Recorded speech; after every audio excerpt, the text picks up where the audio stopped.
Bueno, pues no podremos mostrar todas las cuestiones ni todos los artículos porque es muy extenso, se basa en 79 cuestiones y pues no nos daría tiempo.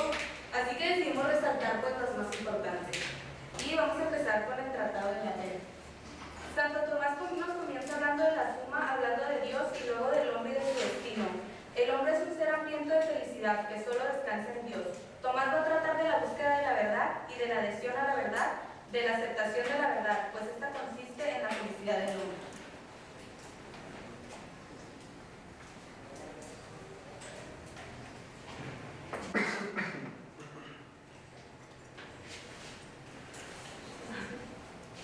¿Ahí?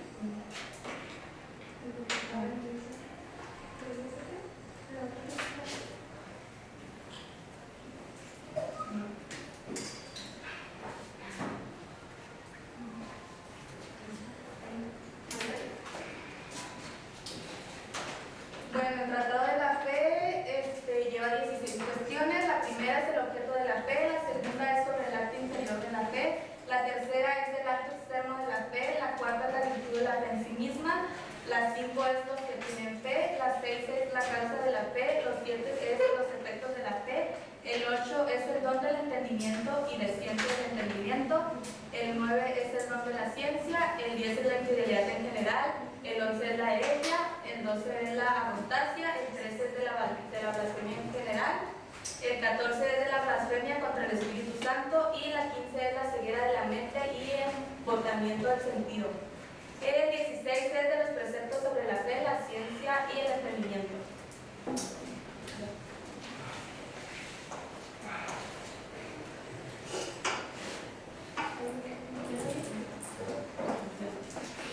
¿Qué es la fe? ¿Alguien de aquí sabe qué es la fe?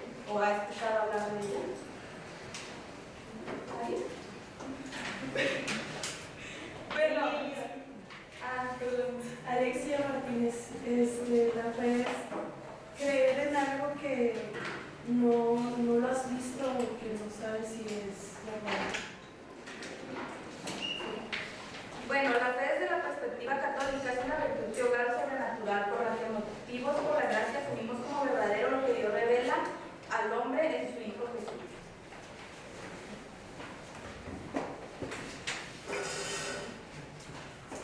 Bueno,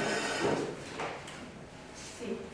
Vamos a hablar del artículo 3, que es puede recaer la fe sobre algo falso.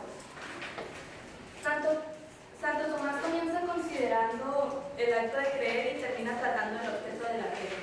El objeto de la fe es el que se nos propone para creer, pues se nos propone para creer no solo lo que pertenece a la divinidad, como es la verdad primera a la humanidad de Cristo, los sacramentos de la Iglesia y la creación. Por lo tanto, el objeto de la fe no sería solamente la verdad primera.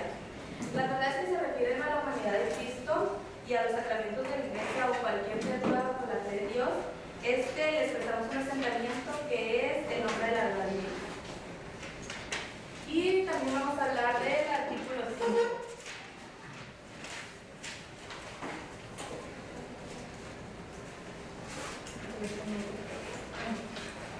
¿Está obligado el hombre a creer algo de manera explícita? Pues no. El hombre está orientado por Dios por la caridad, tanto como por la fe. Pues bien, el hombre no está obligado a aceptar los preceptos de la caridad, sino es suficiente que éste solamente esté en disposición de ánimo. El hombre está obligado a amar determinadamente a los seres amables que son propio y sustancial de la caridad, es decir, Dios y el hombre mismo.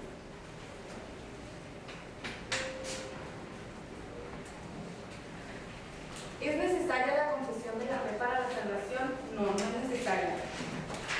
Pues es suficiente para salvarse lo que lleva el fin propio de una virtud. El fin propio de la fe es la unión de la mente humana, como la verdad divina, con lo que se puede lograr incluso sin la confesión externa de la fe. Por eso la confesión externa de la fe no es necesaria para la salvación. Además, no es necesario para la salvación lo que puede generar un escándalo y turbación a los demás. Pues en artículos anteriores se nos mencionaba que a los hombres les causaba temor o vergüenza irse a confesar. Yo puedo pensar que tal vez es por los pecados que han cometido, pero en sí cierta no nos dice por qué. Y bueno, pues yo voy a ser como el profe y les voy a contar mis anécdotas. cuando yo hice la comunión, antes de concluirla, a nosotros se nos dijo que teníamos que poner en un papelito todos nuestros pecados y pues así íbamos a obtener pues la fe, pero si no lo hacíamos pues no podríamos concluir con nuestro catecismo, ya que pues nos traíamos limpios de todo y no podríamos recibir la fe de Dios.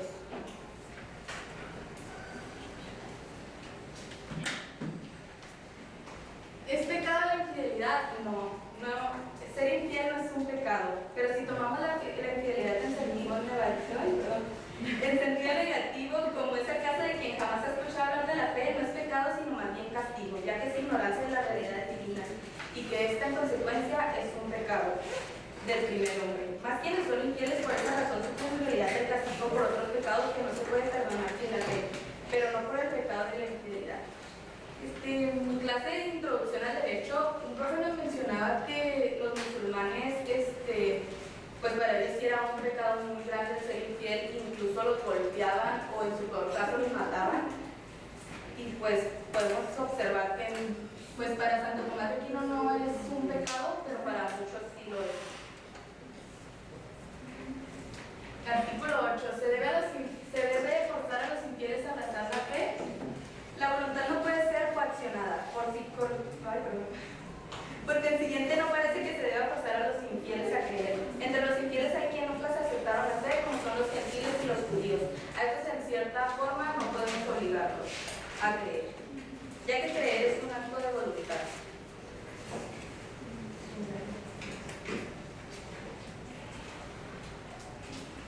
Bueno, vamos a hablar de la herejía.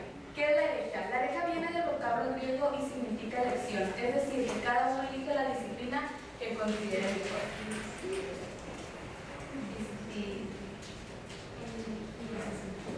Yo busqué las principales herejías y estas son el adamismo, el encratismo, el dionismo, adopcionismo y marcionismo.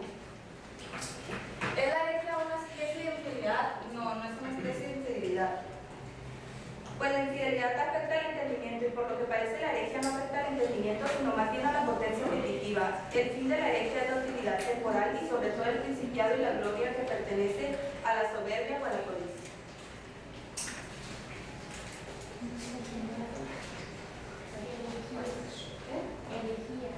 Herejía, sí. ¿Qué es blasfemia?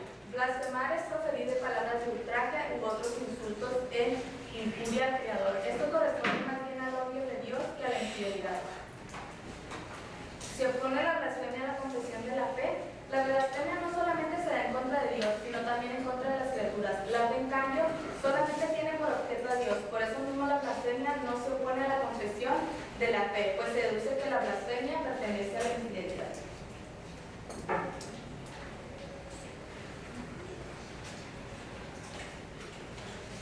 Bueno, el siguiente tema es el Tratado de la Esperanza. Y les voy a dar una pequeña introducción. La muerte sorprende a Santo Tomás de Aquino cuando trabajaba en la segunda parte de esta obra, escribiendo precisamente de la esperanza. Manifiesta la intención de exponer lo relativo a la fe, esperanza y caridad. En la traída de las virtudes teogales, la esperanza ocupa sin duda un lugar más modesto. Bueno, el Tratado de la Esperanza es de la cuestión 17 a la 22 y la esperanza es la cuestión 17, el sujeto de la esperanza es la 18, el don del temor la 19, la desesperación la 20, la presunción la 21, preceptos que atañen a la esperanza y el temor es la 22.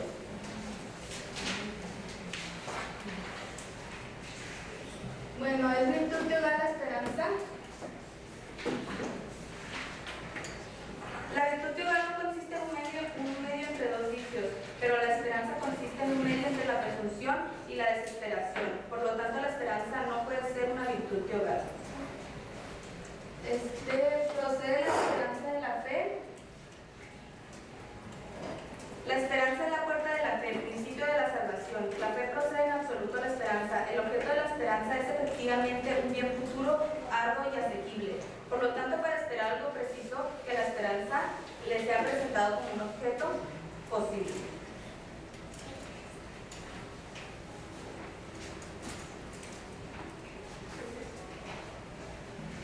Se da la esperanza en los bienaventurados, no se puede dar la esperanza en los bienaventurados, dado que el bien arduo y posible no carga con la razón formal de la esperanza, sino en cuanto futuro se sigue de ello. Que cuando la bienaventuranza no es ya futura, sino presente, no puede haber allí lugar alguno para la virtud de la esperanza. Y ahí pasa lo mismo con la fe que con la esperanza. Desaparece la patria y ninguna de las dos puede darse en los bienaventurados. ¿Puede ser temido Dios? No puede ser temido Dios, ya que Dios es externo de todo mal, ya que es la bondad por esencia. Por este motivo Dios no puede ser temido.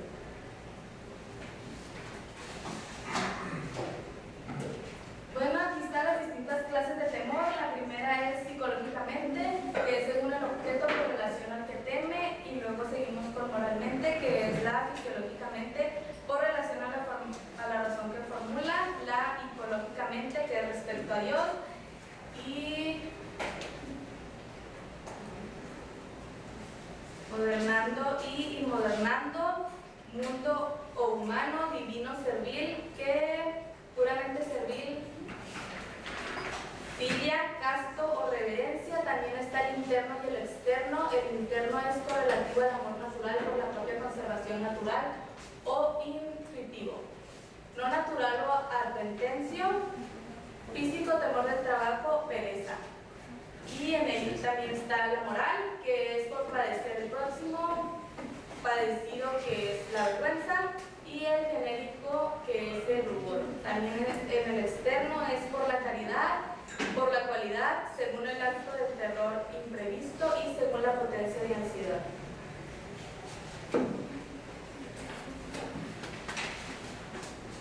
¿Qué es la caridad?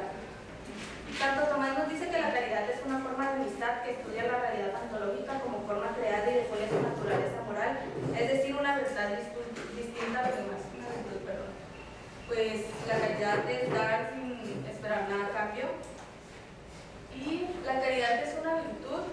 Pues sí, la caridad es una virtud humana, es el principio de todos los actos buenos del hombre, ya que consiste en adaptarse a la regla de los actos humanos. Esta regla es doble, se basa en la razón humana y en Dios mismo, por lo tanto sí vendría siendo una virtud.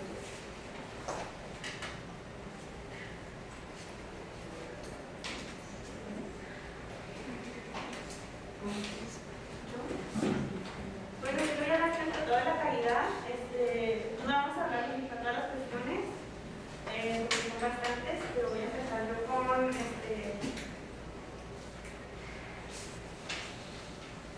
el amor acto principal de la caridad.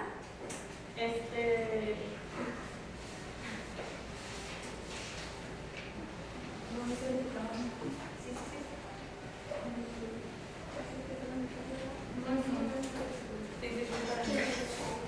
Puede ser perfecta la caridad en esta vida. La perfección de la caridad se entiende de dos maneras: por parte del objeto amado y por parte del sujeto que ama. Por parte del objeto amado puede ser efectivamente perfecta la caridad si se le ama cuanto es amable, y Dios es tan amable cuanto bueno. Como su bondad es infinita, es infinitamente amable, pero no hay ninguna persona que pueda amarle de manera infinita, pues toda criatura es finita. Hablando en este sentido, la caridad no puede ser perfecta en ninguna criatura, solo se podría ser perfecta la caridad con la cual ama Dios a sí mismo. Y el sujeto que ama. Todo corazón de un hombre está transportado en Dios de manera actual y continúa en este caso la perfección. No vendría siendo en esta vida, ya que en la que por debilidad de la vida humana, es imposible pensar en Dios y moverse por amor a Él.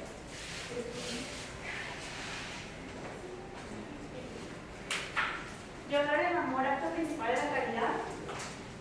¿Qué es el principio de la caridad? Amar y ser amado. Pues el acto propio de quien recibe la caridad no es ser amado, sino su acto de caridad es amar.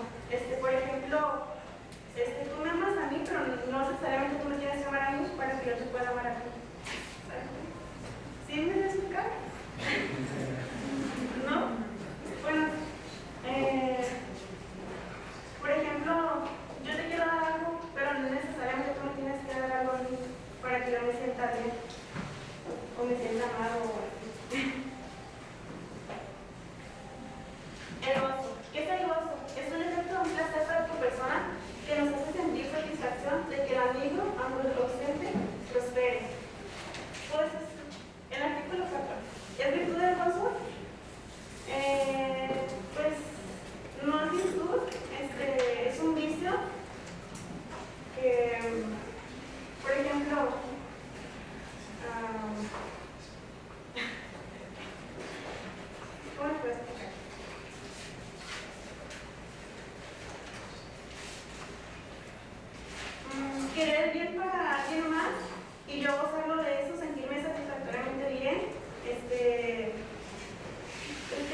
y estoy bien también, pero es casi como la calidad.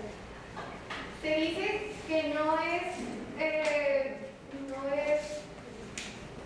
una virtud, sino más bien es un vicio, porque es el querer estar bien con uno mismo todo el tiempo, es el querer el placer de uno mismo todo el tiempo. Por eso es un vicio, no una virtud. Un vicio de querer estar bien todo el tiempo. La paz. ¿Qué es la paz? Relación de convivencia armoniosa entre personas o cosas. Artículo 4. ¿Es virtud la paz? La paz es efecto de la caridad por la razón específica del amor de Dios y del próximo. No hay otra virtud distinta de caridad que tenga como acto propio la paz, como decimos de Dios. Pues yo leí y algo que decía el libro era de que hacer un acto que contenga frutos siempre es una satisfacción, ya que sea paz mental o paz espiritual. La misericordia. ¿Qué es la misericordia? La misericordia puede manifestarse de diversas formas, sea por medios materiales como dar albergue, dar de comer, vestir, etc. Artículo 2. ¿De qué cosas sentimos misericordia? Compasión de la miseria ajena, siente misericordia que se da del mismo, la miseria de otro. Esto lo puedo explicar que alguien está mal y yo quiero, pues yo también me como que es como, yo también me siento mal por esa persona y pues me duele que esa persona esté mal. Tener empatía. La beneficencia. El principio de beneficencia se refiere a la obligación moral de actuar en beneficio de otros. Artículo 2. Se debe practicar con todos, teniendo siempre en cuenta las circunstancias del lugar y tiempo, dado que todo acto virtuoso debe entenderse a los límites exigidos por las circunstancias. Pues no se debe beneficiar a todos, ya que pues, algunas personas cometen actos malos y no se les debe beneficiar.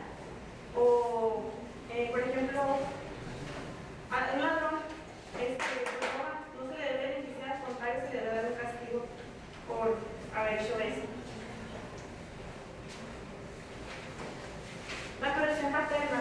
La corrección busca levantar, animar, motivar al prójimo para que cambie su conducta mejor. Artículo 1. La corrección. ¿Es acto de caridad? Nos impulsa a creer y trabajar el bien de la persona a la que amamos. Por lo mismo, la corrección fraternal es también acto de caridad, ya que con ella rechazamos el mal del hermano, es decir, el pecado. Pues es ayudarlo a que sea mejor persona, aconsejarlo, se puede decir, para que, pues, que piense un poco de lo que él hizo y sí. El odio. Cuestión 34. ¿Qué es el odio? Es un sentimiento intenso de repulsa hacia alguien o algo que provoca el deseo de rechazar o eliminar aquello que genera desgusto. El odio al prójimo siempre es pecado. Las tinieblas espirituales son el pecado. En consecuencia, no se puede dejar al prójimo sin pecado. O sea, si está bien odiar, mientras tanto él tenga un pecado o haya hecho algo malo, no vas a odiar nada más porque no, si está bien odiar. Mientras tenga un pecado. Si no tiene un pecado, pues no puedes odiarlo. La guerra. La guerra consiste entre dos personas o una comunidad, entre otros.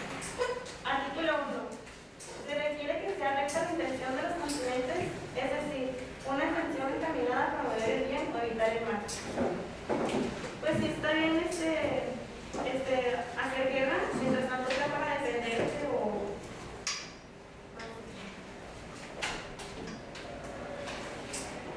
La riña. Pues en cuenta, la riña implica cierta contradicción que llega hasta los hechos, ya que es lo que se maquina perjudica a otros. Artículo 2. ¿Es hija de la ira? Esta está bien propiamente la ira, que es el apetito de venganza. En efecto, el agredado no se siente satisfecho con dañar en secreto a alguien. Por ejemplo, pues sí es hija de la ira porque pues es más que cometas pues que hagas daño a otra persona, lo dañas físicamente y pues sí dañas y por el odio te hace impulsar a pegar. La sedición, que es alzamiento público infamatorio para obtener la autoridad al funcionario público por la fuerza o fuera de las vías legales. La aplicación de leyes o la actuación de actos. Ejecución. Artículo 1. Es pecado especial. Se produce propiamente la unión entre las partes de una muchedumbre que discute entre sí, dando la sedición que se opone a un bien especial. La unidad y la paz de multitud es pecado especial.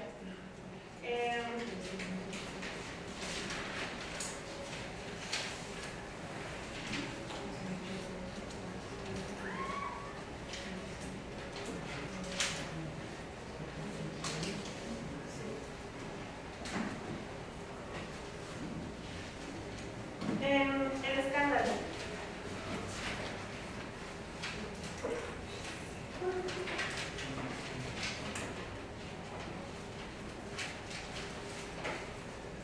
El escándalo, cuestión 43. Lo podemos traducir por tropiezo, ruina o lesión de pie.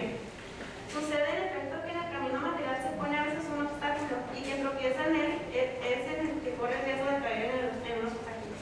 Artículo 1. ¿Qué es el escándalo? En la vida espiritual, que el escalar las acciones de otro inducen a ver una vida espiritual en cuanto que su amonestación, solicitación o ejemplo arrasan el pecado, esto es propiamente escándalo. El escándalo es como caer en tu tropiezo y quedarte ahí y no avanzar. Pues avanzar y eso te hace caer y no avanzas.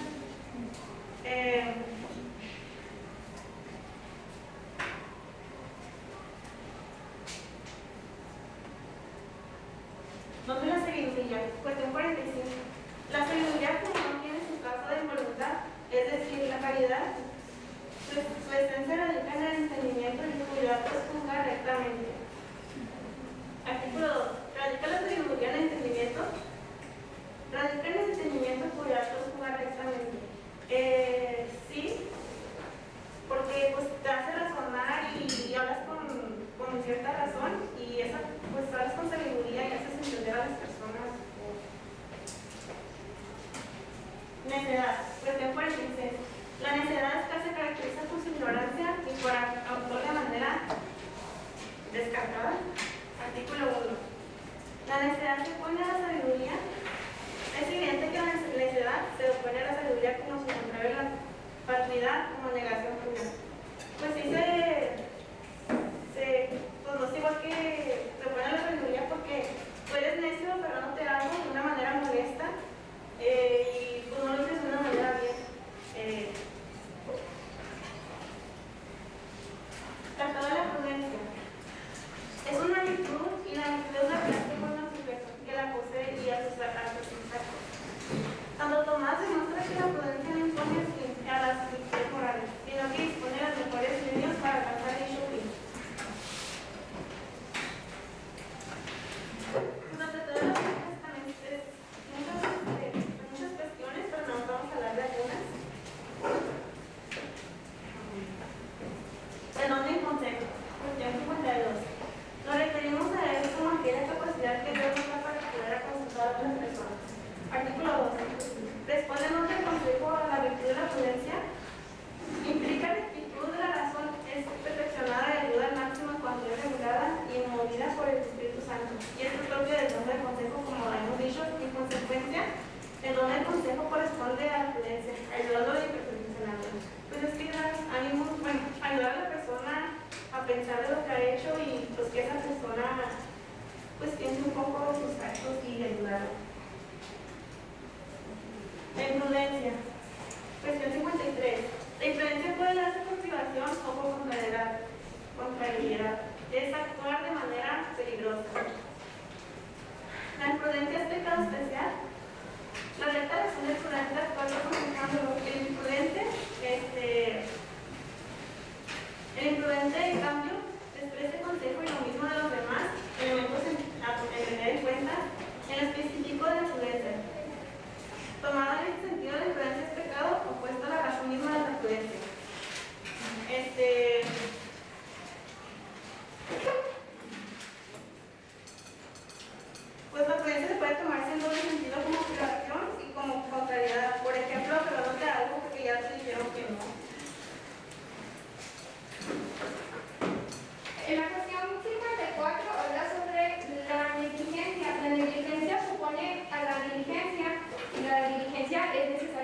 toda virtud. Como por ejemplo, un ejemplo de lo que viene siendo la negligencia y la diligencia sería que para este seminario tuvimos que ser unas personas diligentes y nos tuvimos que haber preparado, teníamos que haber leído, teníamos que haber estudiado y tener en cuenta todo lo que íbamos a decir. Pues la negligencia se podría decir como que es pereza o flojera más, de manera más coloquial. El artículo 1 dice que la diligencia es necesaria para toda virtud, no es pecado especial. Y el artículo 3 dice que San Gregorio nos dice que la negligencia disminuye el amor de Dios, lo cual haría creer que es un pecado mortal, y un pecado mortal es aquel que lleva la contraria a la caridad. Y la diligencia es una virtud cardinal con la que se combate la pereza.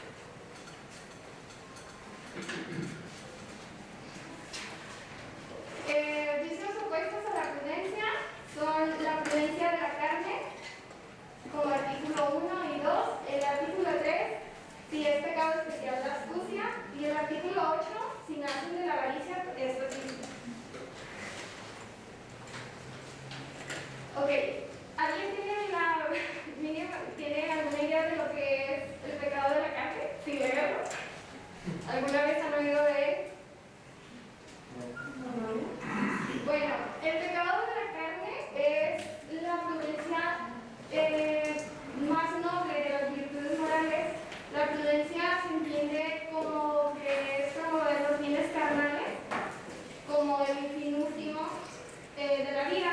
Aquí tenemos la mente carnal, que es, por ejemplo, tener los placeres, las bebidas, el sexo, la música, la fiesta, las discotecas, el dinero, los vehículos, las casas, las profesiones, el reconocimiento, el trabajo, los viajes, el deporte, el cine, el video, la iglesia, Dios, la familia y la liberación femenina.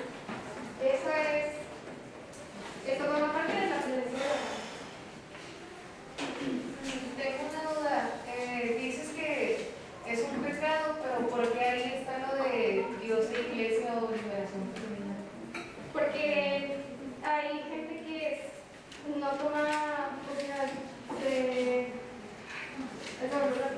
como abraza de más la religión. O sea, es más como un vicio, exacto, como un exceso.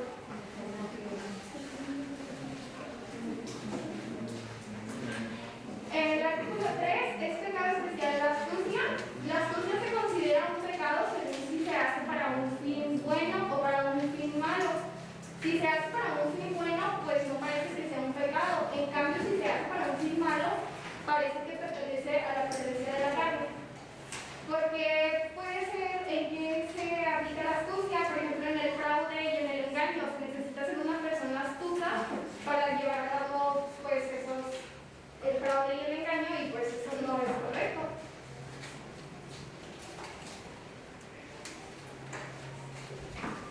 Estos vicios nacen de la avaricia. Según el artículo 8, los vicios tienen semejanza con la prudencia.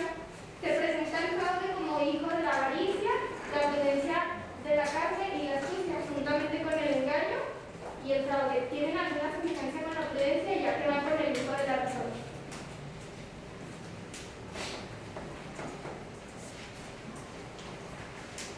Pasamos a la virtud de la justicia, y esta virtud de la justicia es una de las elaboraciones más personales de Santo Tomás, que, como ya se había mencionado, pues para estos tiempos Santo Tomás no había conocido, pero tuvo la ayuda de uno de sus amigos para crear esta obra que es más rigurosa.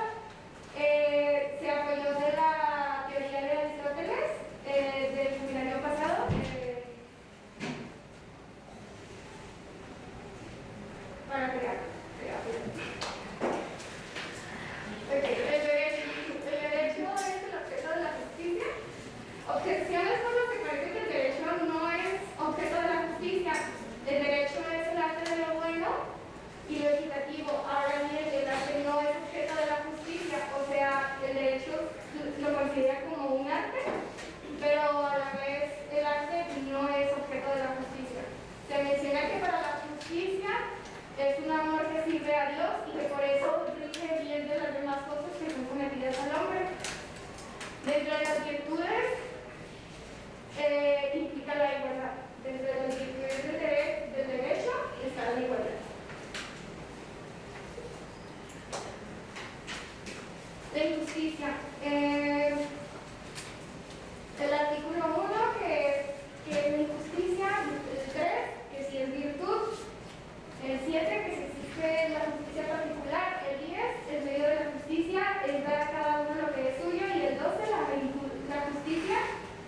principal entre las demás virtudes morales.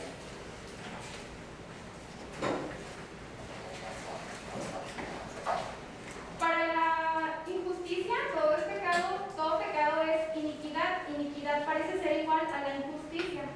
El artículo 1 dice: la justicia es el hábito que dispone para obrar lo justo y por el que se realizan y se quieren las cosas justas. El artículo 3 dice: objeciones por las que parecen que la justicia no es una virtud, o sea que no puede ser o no está en todas las personas, porque toda virtud moral versa sobre las acciones y se nace por necesidad. Es decir, para que a uno le sea justo, tiene que haber una necesidad de la que uno tiene que recurrir o lo tiene que tener para que se le aplique la justicia. Como resultado, cuando uno hace lo que no debe, no aporta utilidad, sino que solo se abstiene de dañar. En cambio, cuando se hace de manera espontánea y pronta, es cuando nace la voluntad o una virtud.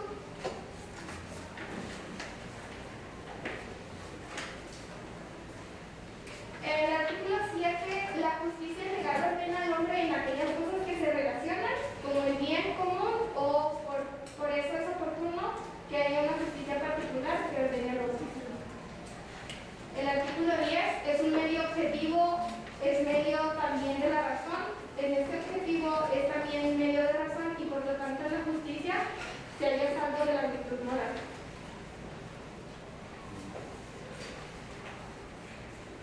El artículo 12, la justicia es la principal entre las demás virtudes morales. La liberalidad es mayor virtud que la justicia. Si hablamos de la justicia legal, es claro que esta es más preclara entre todas las virtudes morales. O sea, se está hablando de la justicia delante de Dios, pero pues ya aquí en la tierra, entre nosotros como sociedad, pues obviamente es la que va a sobresalir, pues la justicia legal.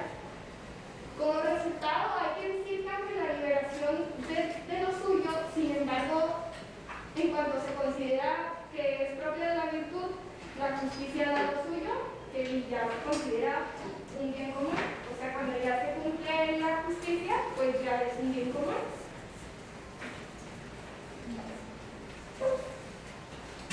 Ok, la injusticia es un pecado y es un vicio especial, y la injusticia es de dos clases. La primera, la ilegal, que se opone a la justicia legal, y la segunda, que es un vicio especial. El artículo 4, la injusticia es por su género un pecado mortal, que recordemos que un pecado mortal es todo aquel que contraria a la caridad, o sea, el bien entre nosotros mismos. Por el que la ignorancia obra lo justo, no comete injusticia, sino accidentalmente según lo probado a Dios. La mansedumbre es una virtud que modera la ira y en sus defectos desordenados. Es una forma de templanza que evita el movimiento desordenado de resentimiento por el comportamiento de otros. La mansedumbre se ve en la injusticia.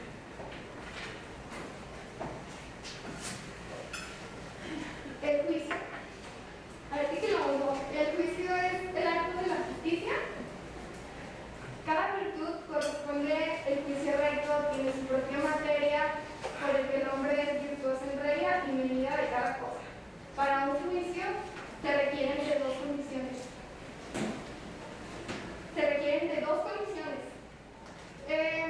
Lo que quiere decir aquí es que si realmente llevar un juicio es pues realmente bueno o realmente significa que va a haber justicia. Y para que haya un juicio necesitamos el acto definitivo. Artículo 2. ¿Es ilícito juzgar? El juicio es lícito en tanto la justicia presente. Y Romanos 14:4, recurriendo a la Biblia, nos dice que ¿quiénes somos nosotros para juzgar? La división de la justicia. Se refiere a la justicia particular. Anteriormente había sido dividido en general y en particular. Se extiende de esta justicia general, es el equivalente de lo que hoy se llama justicia social. Por lo parte que mira obligaciones del individuo para la sociedad. La división de la justicia consta de los últimos 79 cuestiones del libro y la injusticia por parte del testigo, que vendría siendo la cuestión 70, la injusticia en el juicio que cometen los abogados, en el 71, la contumelia en el 72, la retracción en el 73, la susurración en el 74, la mofa o burla, la maldición, el fraude que se comete en la compra, en las compraventas, el pecado de usura y partes casi integrales de la justicia.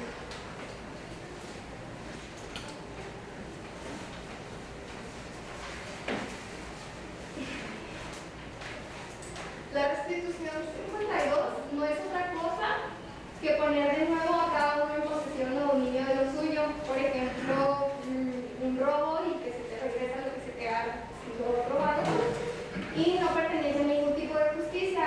O sea, el hecho de que se te devuelva lo que es tuyo no quiere decir que se haya practicado la justicia. Si uno hubiese restituido lo que no se tomó, eso no sería igualdad y tampoco sería justo. La acepción de las personas, para Dios no hay acepción, en cambio la acepción de las personas se considera en unas condiciones que no concurren a la causa. Disculpa, tengo una duda. Entonces, por ejemplo, por eso es que la justicia, digamos que en la ley eso te meten en la cárcel porque, digamos que cometes un delito y se restauran los daños o digamos que me robaron el carro y me lo devuelven porque los agarraron los policías. Eso no es la justicia, sino el castigo que se les va a aplicar a ellos. Sí. O sea, el hecho de que se te devuelva a ti lo que es tuyo es de ley porque es tuyo, pero eso no quiere decir que por el hecho de que se te hayas devuelto simplemente tu auto, quiere decir que es justicia. La justicia viene en el castigo que se le va a dar a ellos por la acción que hicieron. Jesús González. ¿No?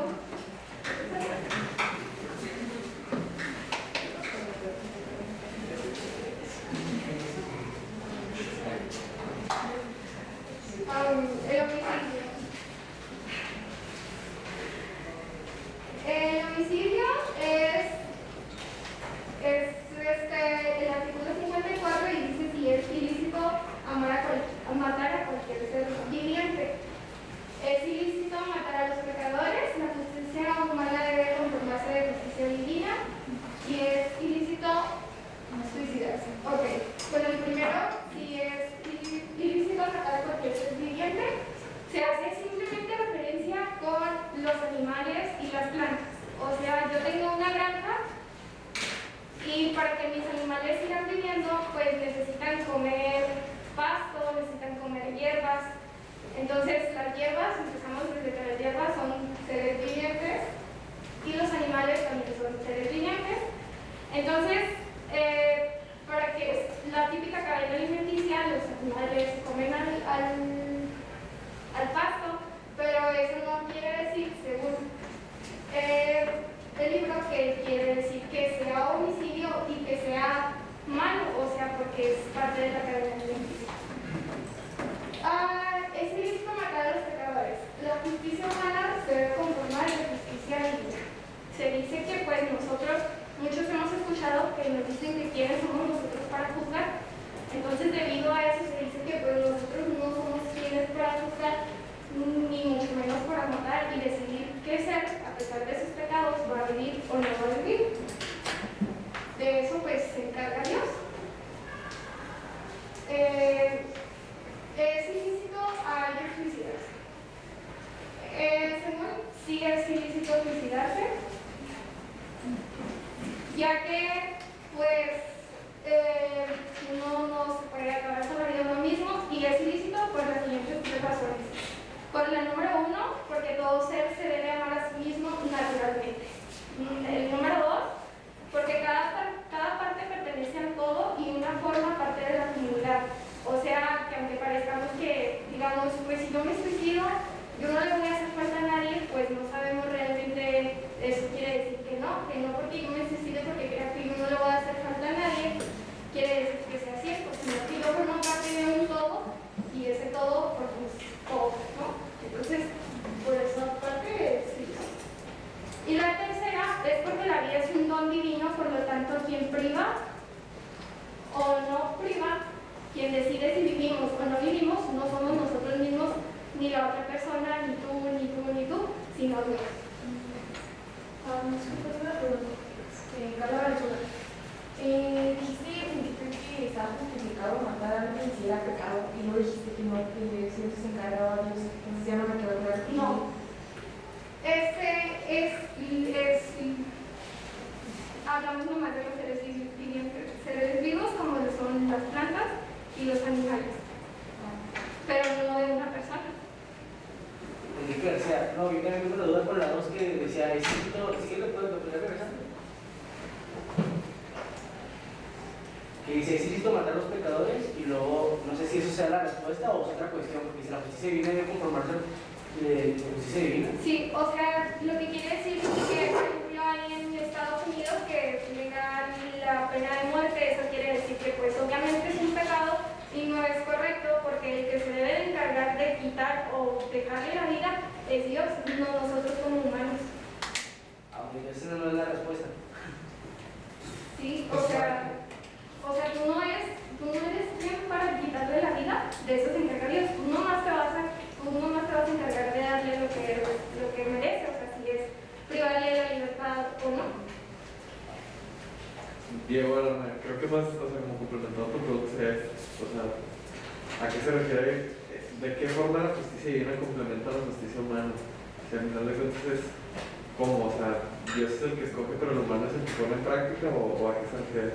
Pues es que tú no vas a quitarle la vida, o sea, tú nomás vas a decidir si es castigo o no castigo, si se cumple la justicia o no.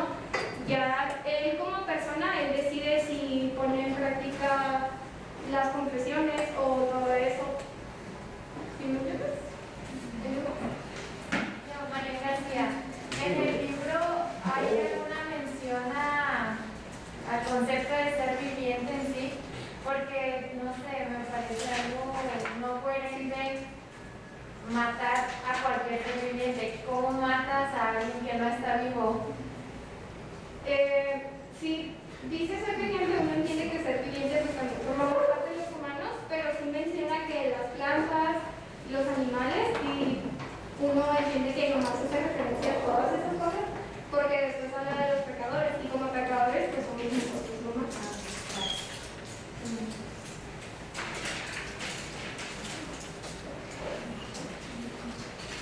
El hurto y la rapina son pecados especialmente diferentes, pues bueno, el hurto va con la sustracción más oculta y la rapiña va con violencia, con vicios opuestos a la justicia. Lo que tienen en común es que uno mismo no determina una injusticia propia y esas son de maneras involuntarias. O sea, el hurto es como, pongamos un ejemplo, cuando éramos, no sé si les pasó, si no me voy a echar de cabeza, cuando estábamos en la escuela, en la primaria, veíamos, no sé, una pluma, un color y lo tomábamos sin que nadie nos viera.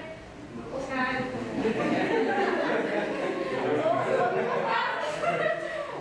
que alguien lo hizo. Pues de esa manera se puede decir que es el hurto, ¿no? O sea, hacer un robo de una manera donde nadie nos vea, de una manera pues más oculta.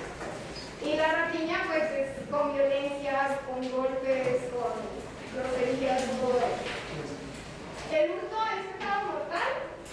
Sí, es pecado mortal, aunque parezca que es mínimo porque pues nadie nos está viendo y no estamos agrediendo a nadie.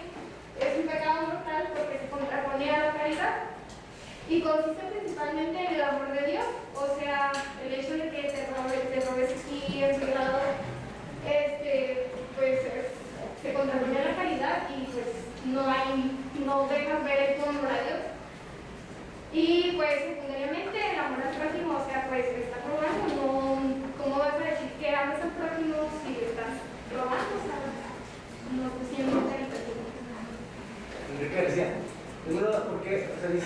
ilícitas, ambas son de manera involuntaria. Porque, o sea, ¿cómo voy a robar algo de manera involuntaria?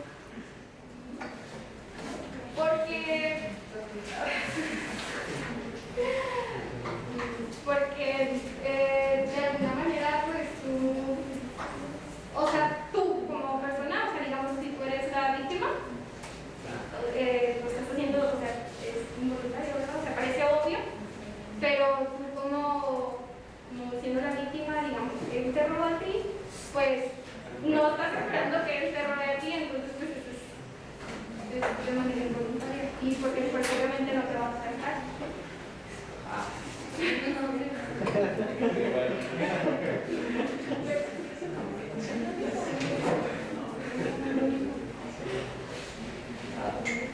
La injusticia de lo correcto.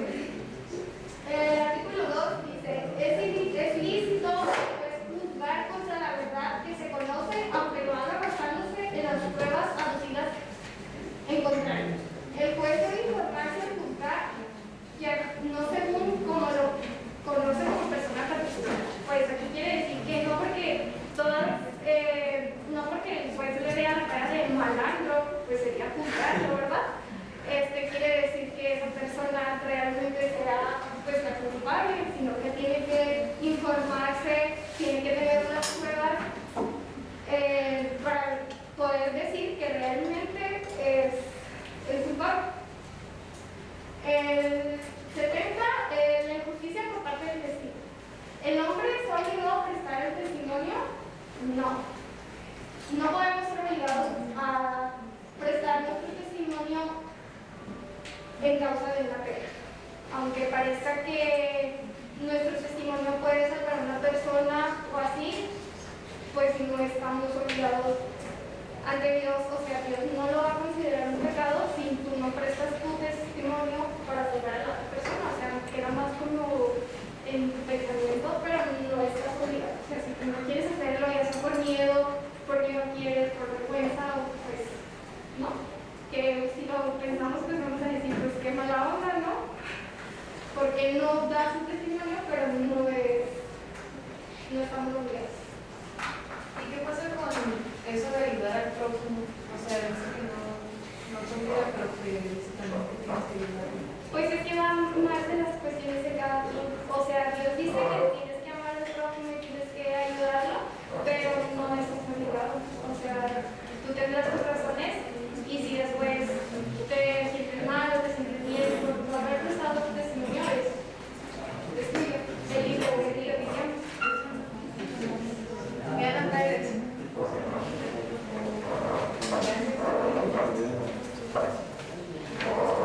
La injusticia en el juicio que cometen los abogados. El artículo 1. ¿Tiene el abogado la obligación de ejercer la defensa en causa de los pobres?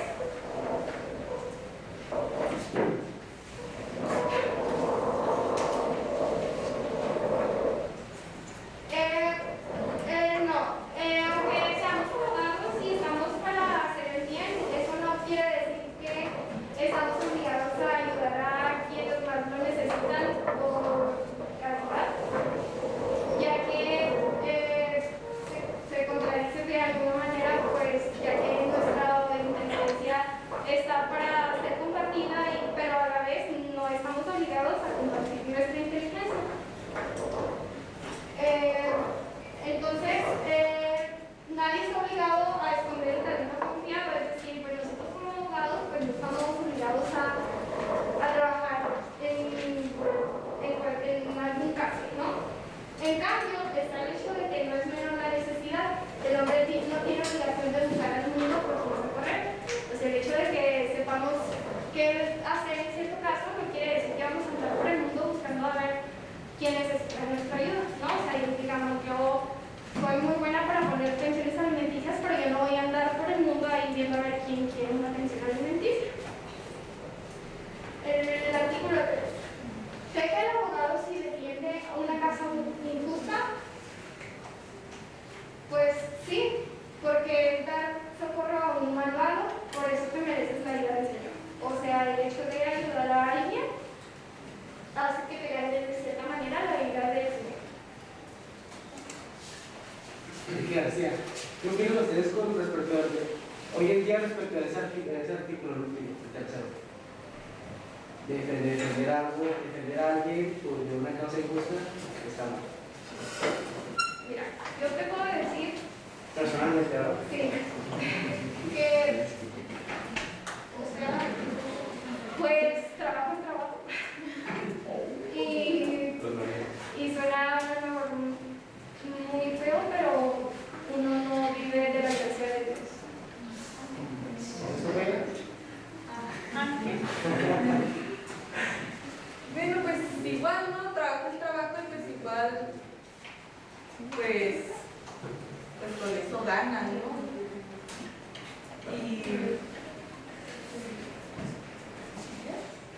Yo pienso que está bien porque pues es un trabajo y si, pues la mayoría de la gente, pues la gente también es nada y pues de ahí ganas. Y puedes ganar más. pero se considera más un pecado porque dice que son dignos de la muerte no solo quienes cometen el pecado, sino quienes prestan su consentimiento a quienes lo cometen. Y si hablamos también, o sea, ya ayudar, socorrer al malo, pues ya nos está haciendo cómplices. Entonces merecemos la muerte de alguna manera y la ira del Señor. La ira del Señor. La ira del Señor. La contumelia. La contumelia es injuria u ofensa dicha en la cara a una persona. O sea, si yo le empiezo a decir a ella de cosas, cualquier cosa, o sea, es la contumelia. Aplica cierto daño, pues causa el prójimo, puesto que pertenece a la injusticia, por eso mismo se considera un pecado mortal. Se considera un pecado mortal porque al hecho de decirle yo las cosas a ella, pues la puedo dañar a lo que ella sienta. Es una exaltación y pertenece más a la ira que al odio. O sea, mi ira es más ira y no tanto porque la baile, sino porque tengo un ira. Aquí está la imagen que dice si alguno pronuncia palabras de insulto o contumelia contra otro, más sin anónimo, sin deshonrarle, sino para corregirle o por otro motivo similar, si no profiere el insulto o contumelia formal directamente. Por eso esto puede ser unas veces pecado de no. La ofensa puede ser también, o sea, física, pero no verbal. Esto responde, o sea, si yo te empiezo a decir a ti tus cosas y además te pego, pues por no parte, o simplemente el hecho de decirte, te estoy dañando, y tú me lo pido verbal y físicamente, son contumelia. La detracción. La detracción es calumniar, injuriar o infamar el prestigio ajeno. Puede perjudicar de dos maneras, pública y ocultamente. Romanos 1:13 dice, los detractores son aborrecidos por Dios y esto se consigna según la glosa. La glosa es una nota escrita en los márgenes o entre las líneas de un libro, en la cual se explica el significado de su texto en su idioma original. Y además de que de todo esto es un pecado contra la justicia. Esto quiere decir cómo levantar defensas a ella.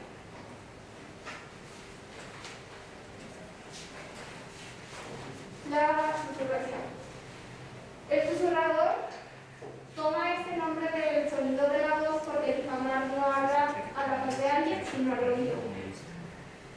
Hay que decir que la susurración y la retracción coinciden en materia e incluso en forma, ya que en ambas se habla mal del prójimo.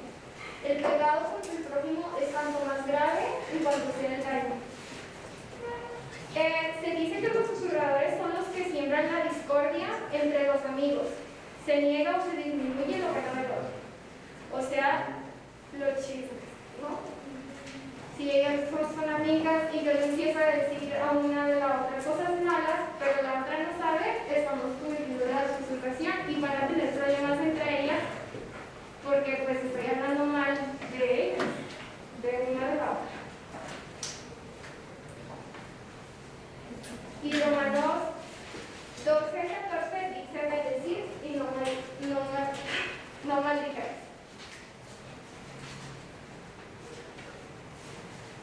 La mofa o burla. Nadie es objeto de burla sino por alguna cosa torpe que lo ruborice, lo cual puede causar daño al prójimo en su honor, en un desafío personal o en su reputación o en sus amistades. Hay que decir, por una obra virtuosa, una persona merece el respeto y la estimación ante los demás y obtener en sí mismo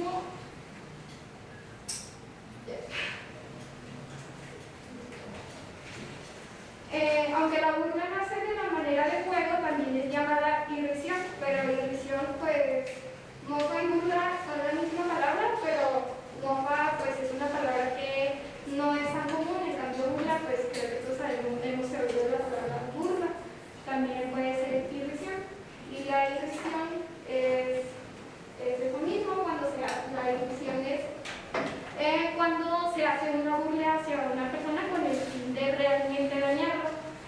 La burla a veces pues normalmente empieza como un juego, que aunque a veces creemos que no dañamos a la otra persona porque es un simple juego, no le tomamos tanta importancia, pero llega un punto en el que se convierte en irrisión, y la irrisión ya es la burla, pero con intenciones malas.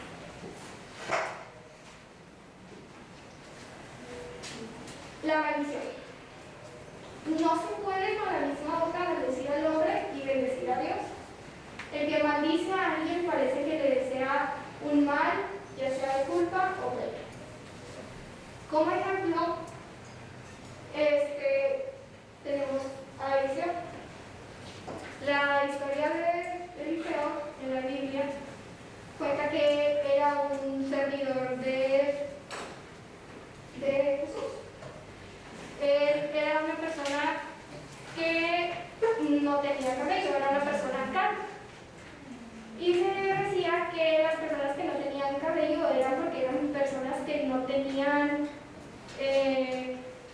autoridad, que no sabían decidirse y que eran personas malas.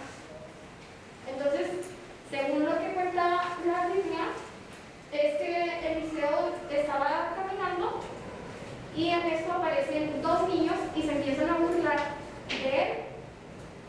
Entonces, Eliseo, pues por su enojo, por sentirse mal, porque se estaban burlando de él, o ya no era burla, sino como diversión, los maldice y les dice que en el nombre de Jesús, en el nombre de Dios, salgan dos osas y les dé lo que se merecen, o sea, que los castiguen. Entonces, en cuanto él dice eso, salen dos osas y empiezan a matar a los niños, literalmente unos osos. Eso dice. Entonces dice que los jóvenes se habían burlado del profeta y Dios los juzgó en ese momento por haberse burlado. Y Dios dice que Dios decide a quién debe mostrar su misericordia y a quién endurecer para mostrar su justicia. O sea, parece que aunque él haya sido un profeta de Jehová, pues maldijo, pero a la vez también tuvo fe en que Dios no iba a permitir que se burlaran de él, y por eso aparecieron las osas. Hay que decir que se prohíbe la maldición propiamente dicha con intención de mal. Como en el caso ese, que se quería, que dijo que salieran los osos y los destruyeran, pues fue con una mala intención.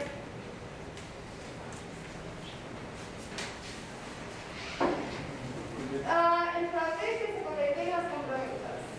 San Agustín dice: ¿quieres comprar barato y vender caro? Hay que decir que para utilizar el fraude para vender algo más en un precio justo es absolutamente un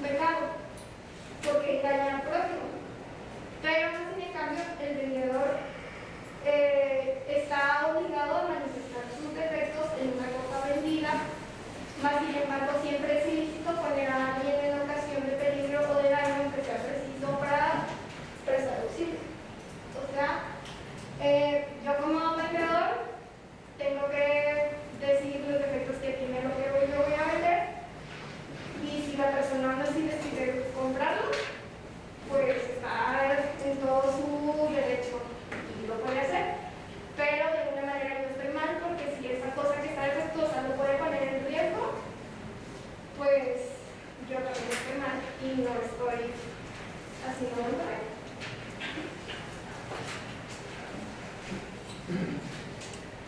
El pecado de usura. El pecado de usura es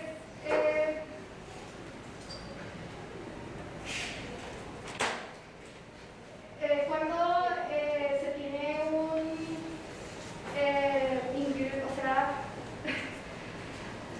interés demasiado alto en los préstamos. Por ejemplo, cuando uno pide un préstamo y hay un interés muy alto, ese es el pecado de usura. Y se dice que no es ilícito percibir interés por un préstamo monetario, por eso mismo pues es un pecado, porque el hecho de que tenga interés es como un pecado. No se debe exigir el interés ni en préstamos, pero hay que decir que recibir un interés por un préstamo monetario es injusto en sí mismo porque implica la venta de lo que no existe, como es el dinero. Se produce desigualdad que es contra la justicia.